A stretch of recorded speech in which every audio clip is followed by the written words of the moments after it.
Hey, one of y'all go bring me one of them good drinks from the bottom of the fridge. Hey, what's up, y'all? We're back with another top action figures of 2024 video. Today, we're going to be looking at the top female action figures that I purchased in 2024. I do have two heaters on in the garage while I'm recording, so I hope my audio isn't coming in too janky. And if you guys haven't had a chance to check out my top worst female action figures of 2024, please feel free to do so. As I mentioned in my last video, I had a pretty good year when it came to choosing which females I chose to spend my money on. And these 9 figures right here, I believe are true bangers, objectively. And you know what? I noticed within the last year and a half, we are finally starting to get the articulation we deserve with our female offerings. Only a couple honorable mentions for this list, so without further ado, let's get into it. Starting off the countdown with a couple honorable mentions, this figure right here might surprise some of y'all. She was one loose joint away from making it into my top worst female figures of 2024. And I'm gonna have to give it to the Revotech Supergirl and the SH Figuarts Near Automata 2B. Now 2B could have made it at a low spot in my top most disappointing, but SH Figuarts did actually put a rocker at those ankles, unlike Buzzma. Aside from the subjective issues I had with her as far as her sculpt work and the finish, the big issue was the fact she didn't have double joints at her knees. If you like anime waifu type figures, the Bandai version of 2B is mostly pretty solid. She's fairly easy to pose around, the accessories is decent, the price wasn't too bad, and for once, Bandai actually included a stand. Now, my other figures beat her out, but I just thought she was worth mentioning. And when it comes to the Revotech Supergirl,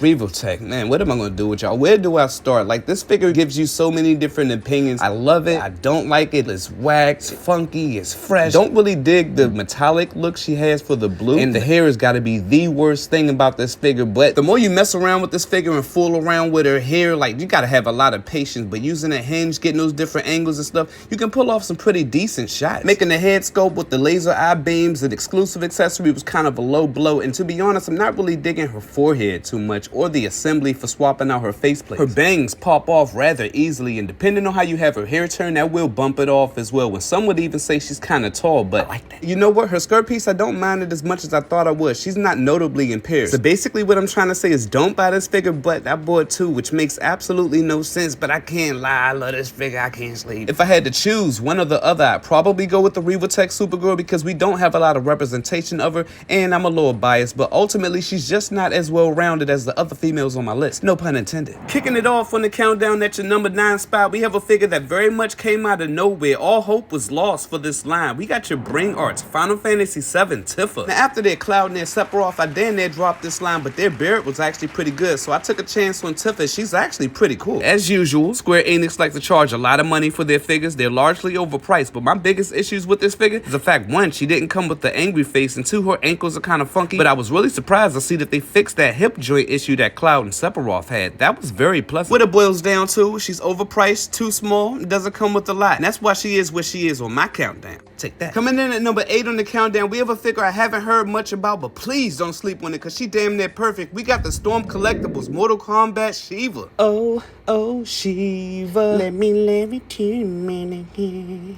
And this figure is really fantastic. The paint, the gorgeous shading, she looks lovely. She moves pretty good, her accessories are decent, and she comes with that ankle rotation. I'm not a huge Shiva enthusiast, that's why she isn't higher on the list. That and her hip joints could be a little bit tighter, but by no means am I saying I regret making this purchase. Storm Collectibles did a good job. Hey, but what happened to that Melina and Katana figure though? So if you like Mortal Kombat, I would say do not sleep on these figures, man, because once these go, man, that's it. Them aftermarket prices are going to be crazy. Not to mention, you almost can't go wrong with a 4-arm action figure. Coming in at number 7, I know a lot of content creators don't usually do this, but if it's from a different line, it's all game. We got the Storm Collectibles Taki. And when this first came out, I was super excited to get her. I picked Taki a lot when I'm playing Soul Calibur, but oddly enough, I didn't get her immediately. I think part of it was her face, and I still feel the same way about it. And then the other thing about having her in hand is her straps and the weapon holding accessories. They're kind of fragile. I would have liked it if she had more range at her ankles as well as her thighs, and they went a little heavier on her accessories. Like she could have used an effect piece like a slash or maybe like a smoke bomb effect, but I digress. Despite all that though, she does look really good posed. I'm not sure how deep I'm gonna go with this line. The Storm Collectibles even still have the Soul Calibur line?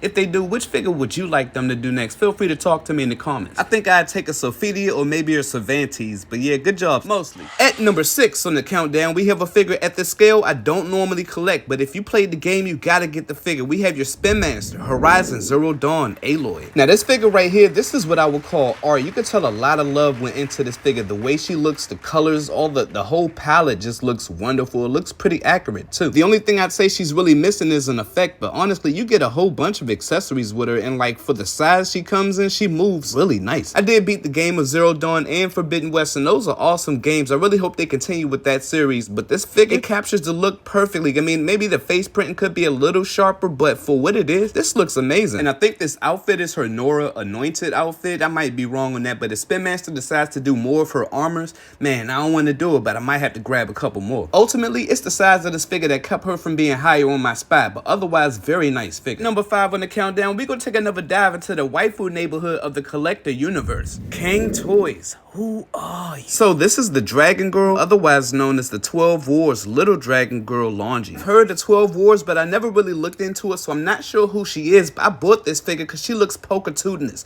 Ha!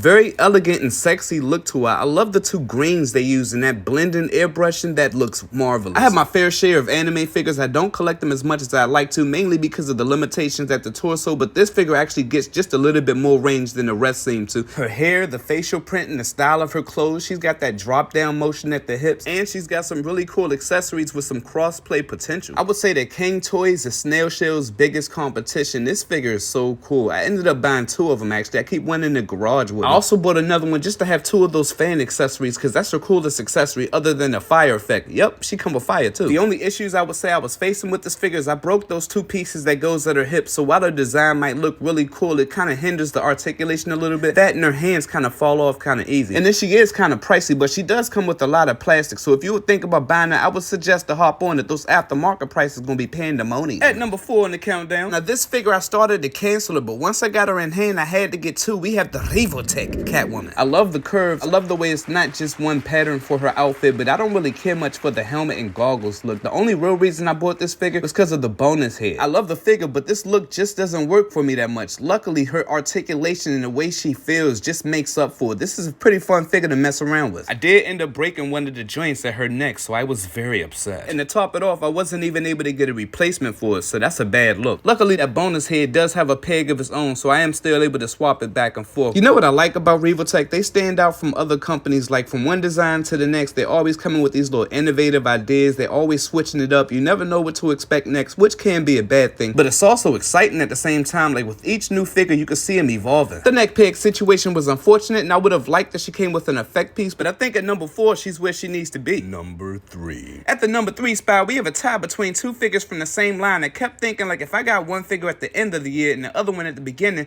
which one would I like more? And then I kept swapping it, and the angst kept changing. We got the StarMan Chun and Cammy White. Now, I don't collect a lot of 1/6 figures throughout the year, so I had to weigh them against my other options. I just couldn't leave these 2 out. Now, the silicone material can be a problem, and I do have issues with both of these figures, but they're super fun to pose, man. Perfect for any Street Fighter fan. I'm probably a bigger fan of Cammy than I am Chun-Li, and StarMan did not disappoint with this offering. Her articulation is just as good as Chun-Li's, but she moves a lot easier, so that's a plus. Even when you pick her up, her skin is softer, less tacky than Chun-Li's is, so it doesn't pick up dust as much, so I really enjoy that. And the only things I really had an issue with is that watermark, the stripes you're supposed to put on her legs, they don't stay on long if you're going to pose her around. That and her silicone body did have a couple dents in it, which I doubt was cellulite. But the coolest thing about her, she's got a wire in her pigtails, giving you tons of options with that. Plus, she's got a magnet in her hat, so it won't fall off that easy. And with Chun-Li, man, my copy was riddled with issues, but I was super excited to finally get her in her Street Fighter Alpha form. Plus, I did get an extra body out of it, so that was pretty cool. I was to say one thing that both figures were lacking, they did not come with a stand, and I wish they would have came with an effect piece. For my final choice, I think I'd go with Cammy, but StarMan is doing an awesome job with these figures. I hope to see Armika or Rose next. That would be really nice. The issues I have with these figures, coupled with the price, is what's going to keep them at the spot they're in. Alright, y'all, we're at the top 2 of my favorite female action figures of 2024. And for my next guest, I've been smashing rocks together, looking to the stars, praying for a hero to come down and save us and bring the action figure community back together. You knew she was coming, you just didn't know where she was at. We have the Jada Toy Street Fighter Cammy. You know what I don't understand is when I hear people justifying the high price for an item by comparing it to something previously released. That's what I call condition. And when Jada Toys hit the scene, they showed us that it's possible to give us a lot for so little. Every figure June has put out from the Street Fighter line I love, so honestly, I'm just not trying to hear the excuses anymore. From the way she moves to the way she looks, I mean, there is something about her yelling face that doesn't quite sit well with me, but other than that, man, this figure was damn near a home run. But as I say that, said, I did go back with the Dremel just to etch out just a little bit more movement. I would have liked it if she had more range at the head and neck as well as the torso, but as is, she still moves like a charm, and even that cut at her thighs didn't end up bothering me as much as I thought it would. Right now I have 3 Cammys, and I'm hoping when they start doing the variant colors, they do the gray one next with some heavy brushing. I want to know, which color would you like next? If I was to rank her with the mod, she'd no question be at the #1 spot. Alright, here we are at my favorite top female action figure of 2024. You're asking yourself, who could beat out Cammy? Well, if you own the figure, you won't have to think about it too long. We have the Storm Collectibles Juri. And I like Juri, but I'm more of a casual fan of her, so it was a shocker when I got her in hand and realized just how great she really is. I love her facial expressions, I love her finish, and her energy accessory is kind of wonky, but I love that too. But the best thing about this figure is you can almost fit her in with your Jada toy. My only regret is I didn't get 2 of them, and I would have liked just a little bit more range at those thighs. When it comes to top female action figures, 2024 belong to Storm Collectibles. Even at this scale, I can see this figure doubling in price on the aftermarket. She is so awesome. Her fun factor and how premium she looks is what put her at my #1 spot for top favorite female action figure of 2024. Alright y'all, that's the video. If you disagreed with the list or thought some things should be swapped around, let me know. Who was your favorite top female of 2024? I was dragging my feet a little bit, but this took about 4 days to make, so please like the video if you are so inclined. If not, I'll catch you in the next one. Peace.